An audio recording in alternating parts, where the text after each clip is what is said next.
Shri Krishna. So today is Friday and moon is in Venus Nakshatra, Bharani Nakshatra. So I'm going to do a very interesting video about the cosmic power of 108, 108. You see 108 malas, 108 beads, or 54, right? All those things. So I'm going to break it down. The 108 number is nothing but the sound and rhythm of the universe. So the way when the universe was created, right? It was created by the Adi Shakti, Adi Parashakti. She is the root, right? And from the whole thing created the universe, and we speak about the Big Bang explosion and all, right? But it is no Big Bang anything. It is that sound which came out called the same sound without moving your tongue. That sound which comes from your body is Om. That is Omkaram Om, right? Now, is this a coincidence or is it more than a coincidence that Shalom comes in Hebrew, Judaism, Amen comes in Christianity, and Amin comes in Islam? They're all copied from Hinduism. Simple. Okay, it's all copied. They cannot explain any of those words, right? This is what happens. It's a photocopy. Okay, and their version of the story. This is the fact. There is no need to being liberal to say Hinduism has got 1,000 gods. There's no point in adding, or there's no problem in adding one god, two gods more. Okay, but Abrahamic religion is completely against Hinduism. That is how they have built, and which is okay, right? But this is the fact, right? Not all religions are made equal. Among Abrahamic religions, they are made equal. That's it. Hinduism is different. The only religion which is accepted and approved by science. This is the fact. Okay. Coming back, this is not about other religions. Coming back, 108. Okay. And even in Sanskrit, there are 108 syllables, 54 male, 54 female. You see that. Now, if you interestingly see the Pentagon, right? The Pentagon in the US, it was actually constructed with a certain idea, and whatever it is. Now, go look at the math of a Pentagon. So, a Pentagon has got 5 sides, right? And anybody living in the US knows what a Pentagon is, okay? And 5 sides are there, right? And look at the angle of the inner angle of each of the side. It will be 108 degrees. And back in September 2001, right, when Osama bin Laden and they tried to attack the White House and then the Pentagon also, right, it got the protection, right? The 108 is the protection in a way. You have to understand that, right? So you don't see the building with 5 sides the way the Pentagon is constructed. It's not normal, it's abnormal, but it's got a specific scientific angle to it also, as I said, and that is got a energy and a protection from the the 108 degrees. All right, okay. Now look at the sky. A sky, you see 360 degrees, right? You see 360 degrees. And when you see a rainbow, which is always half, which is 180 degrees. Okay. So coming back, right, you have 12 Rashis. The 12 Rashis are the 12 Adityas. Okay, 12 Adityas, the 12 suns. Okay, and the mother is Aditi, father is Kashyapa. And the 27 nakshatras are the 27 daughters of Daksha Prajapati, who was married by Soma. So in a way, right, one thing I really understood is people don't either explain it, or people have not interpreted, or people have not decoded a particular part, that your whole D1 chart itself is a combination of sun and moon. You may follow any Vimshotari Mahadasa, that is okay. I don't care. Vudu Mahadasa, Vimshotari, Ashtotari, right? Anything you can do. Kala Chakra, right? It doesn't matter. But the D1 chart, which is 12 Rashis and 27 Nakshatras, right? It is combination of sun and moon energy. Now, one may argue with me saying that Mercury owns Virgo.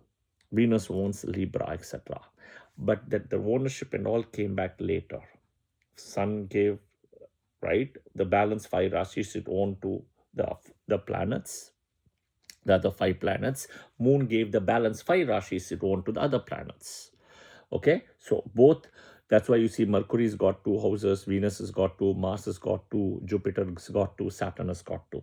But if you keep the lunar half and the solar half, Cancer and Leo, you go clockwise, everybody will follow the same sequence. Mercury, Venus, Mars, Jupiter, Saturn, Mercury, Venus, Mars, Jupiter, Saturn. Okay, all right. So it's 12 degrees or 12 rashis with 12 adityas, 30 degrees, 360. Same thing I mentioned at the start. It came as a big bang explosion, they science say, but it is that Om sound. That is one of the reason in all the mantras Om comes. From Om eventually came here Lord Vishnu, right, who is the main protector, from where Brahma and Shiva came. This is the story. All right. Now look at the 108. 12 rashis times 9 planets is 108. 108. 12 rashis, 9 planets. Okay. 27 nakshatras and 4 padas, 27 times 408. These are not coincidence. Okay. These are our way of doing the math, which exactly comes. And it is nothing but a combination of sun and moon energy. 12 rashis, 27 nakshatras. A mala bead is 108 or 54 or 27. Okay, Sanskrit 108, 54 male, 54 female. Okay, look at the 108.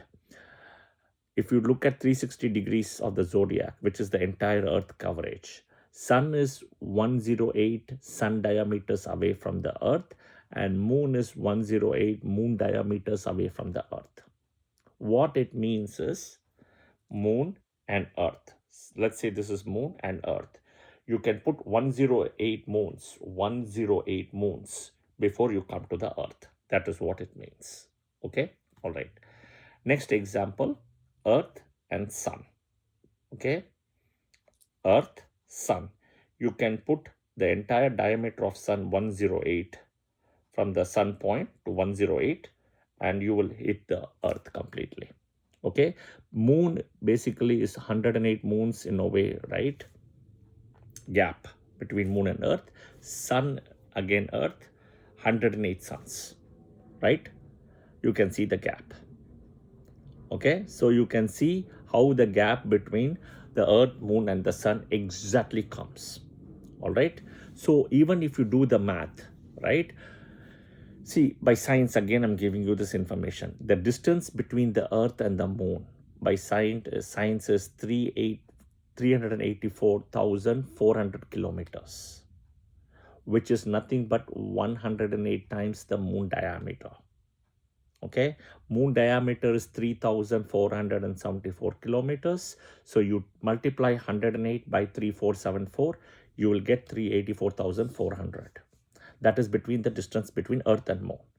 Same thing, distance between earth and sun is 149,597,870 kilometers between earth and sun.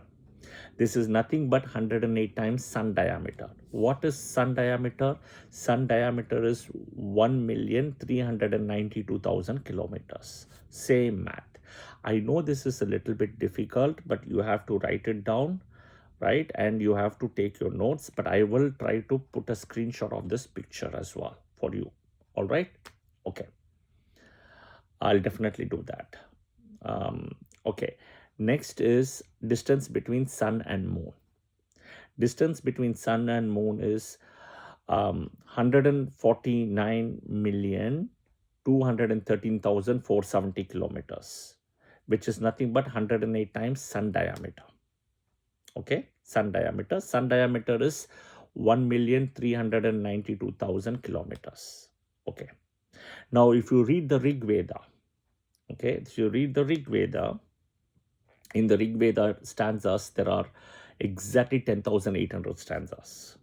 Okay, human body touch points, right? We have 108 touch points exactly in the human body. So what it tells you is the creation, the existence, and the destruction sound is associated with Om. Okay, And in a way, in the solar system, if you go, the energy coming out from the sun to all the way to the zodiac is the Om. Okay, what does 108 eventually mean to summarize? So think of 1 as you as a person living. 0, the 1080 stands for what you take away once you die, which is 0. You take nothing with you. The 8 is the cyclical eternity, the infinity energy. This is kind of what 108 is. Okay, so anytime when you do a mantra, a shloka, you always want to do 108. You can do your nakshatra number, which is what I've given in all the sessions before. Otherwise, you can always do the so-called 108 times. You can do that. Yeah. Again, 108 is a mathematically derived number. Okay, mathematically derived number you can see is 108. Think about in a way what I explained. Watch the video multiple times. Again, this is the validation by the science part. See, all Vedic astrology stuff was written so many years before, right? And you have to understand, we look at science for validation, right? So science also can be wrong, can think of Pluto as a planet, right? It is not that science is perfect as well. Science will correct itself. That is science, right? Same thing, think about, there is not a single founder in science. There are so many founders. You take physics, you take chemistry, you take biology, so many founders. Same thing in Hinduism, you have so many gods. That is the same thing with science. You see the similarity. Unlike the Abrahamic cult where you have one god per religion, in Hinduism, it doesn't work that way. Same thing, science, it doesn't work that way. Pick up a periodic table, you will find how many people have contributed to the periodic table. Why there's not one person? Think about you as an individual. When you are born, you have a father, you have a mother. How many people were in the hospital? How many people of your relatives helped the delivery, the doctor, the nurse? That is the same thing as what Hinduism is. Before we end the session, remember this, in Hinduism also, God comes last. Mata, Pita, Guru, Bhagavan. Mata, mother, Pita, father, Guru, teacher, Bhagavan is God. Mother comes first, father next, teacher third, God comes last. That is Hinduism, even though God is important. And you have your own way of living. This is Sanatana Dharma, right? So this is the power of Om. I'll just say the Navagraha Sloka to summarize, and we'll end the session today. Om Suryaya Chandraya Mangalaya Budaya Guru Shukra Shani Pischa Ragave Kedave Namaha. Jai Shri Krishna.